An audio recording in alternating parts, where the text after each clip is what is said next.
नमस्कार साथियों, मैं डॉक्टर सुरेश पांडे और आज हमारे बीच झारवाड़ मेडिकल कॉलेज से पधारे आदरणीय डॉक्टर रामजी लाल चंद्रवाल साहब उपस्थित हैं, जो कि फिजियोथेरेपी डिपार्टमेंट में कार्यरत हैं और उनके साथ उनकी पुत्री डॉक्टर प्रत्युषा सिंह उपस्थित है, जो कि मेडिकल कॉलेज बूंदी में मेडिकल छात्रा है। और सबसे अच्छी बात यह है कि आप सामर्थ्य सेवा संस्थान के माध्यम से पिछले कई दशकों से विकलांगों के बीच एक सेवा की नई मिसाल आपने पेश की है और झालावाड़ ही नहीं पर पूरे राजस्थान में आपने इस संस्थान के माध्यम से, सामर्थ्य सेवा संस्थान के माध्यम से विकलांगों के बीच, डिसेबल बच्चों के बीच आशा की एक नई किरण प्रस्फुटित की है। और आपने इस स्मारिका के माध्यम से ये संदेश जन जन तक पहुंचाया है।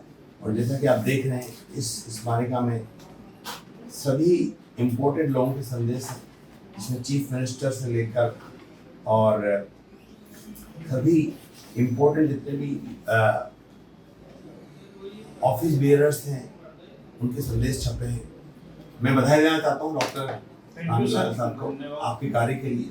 और सबसे अच्छी बात यह है कि हमारे जो डॉक्टर प्रेमचंद सुमन है और डॉक्टर महावीर सुमन है वो भी इससे जुड़े हुए हैं। और झालावाड़ पूरे एरिया में आपने पिछले 2 दशकों से अधिक समय से सेवाएं दी हैं। और मैं निवेदन करूँगा डॉक्टर साहब से कि उनका इंटरेस्ट इस फील्ड में कैसे हुआ, वो किस प्रकार से वो अपना सेवा कार्य कर रहे हैं। आदरणीय डॉक्टर साहब,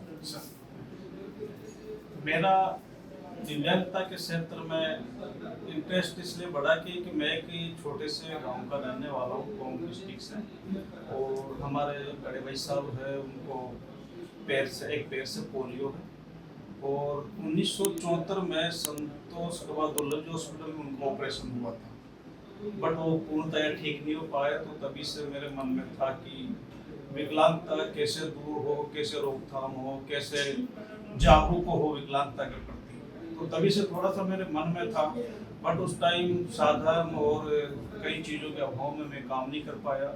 जैसे जैसे मैं पढ़ के वहाँ से आगे निकला, उसके बाद में मैंने और डिसेबिलिटी के बारे में जो मेरे आसपास के लोग हैं या जो पढ़े लिखे लोग उससे जानकारी, जो इस फील्ड में इंटरेस्ट रखते थे, ऐसे करके मैंने शुरुआत में ग्रेजुएशन करने के बाद फिर मैंने डिप्लोमा किया, जो मेंटल रिटार्डेशन के नाम से होता था उस time, National Institute of Mental Handicap Secunderabad Andhra Pradesh से।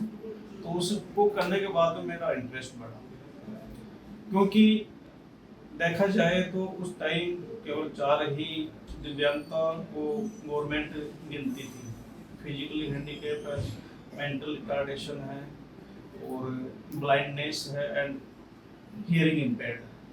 बट अभी जैसे जैसे गवर्नमेंट भी इसके प्रति जागरूक हुई और इस दिव्यांगता के क्षेत्र में काम करते करते अभी 8% में लमसम गवर्नमेंट ने जो RPWD एक्ट है उसके अंतर्गत करीब 21 प्रकार के दिव्यांगता को शामिल किया। तो हम लगभग सभी प्रकार के दिव्यांगता पर काम करने की कोशिश कर रहे हैं सर। बहुत अच्छी बात है। जी सर। और डॉक्टर साहब के साथ उनकी बेटियां भी है, डॉक्टर प्रत्युषा सिंह, जिन्होंने कवर डिजाइन किया है। और अभी आप मेडिकल कॉलेज बूंदी में मेडिकल छात्र हैं। डॉक्टर साहब कुछ बताना चाहेंगे, आपको कैसे इंटरेस्ट आपका आया डॉक्टर बनने का? मेरे पापा फिजियोथेरेपी में वर्क करते हैं और उन्हीं से मतलब मेरे इंस्पिरेशन तो वही है स्टार्टिंग, अगर मैं बताऊँ तो। बाकी मेरी सोसाइटी, मेरी सराउंडिंग पूरी डॉक्टर के आसपास गुजरी है, तो मुझे वहीं से इंटरेस्ट आया कि मुझे डॉक्टर बनना है। बहुत अच्छा। और 9th क्लास से मेरा सपना था कि मुझे डॉक्टर ही बनना है, तो मेरे को क्लियर था बहुत ज़्यादा। बहुत अच्छा। तो सबसे महत्वपूर्ण बात यह है कि दिव्यांगता आज एक अभिशाप नहीं है, लेकिन एक हमारे लिए एक विकल्प है, एक भगवान का दिया हुआ एक्स्ट्रा गिफ्ट है।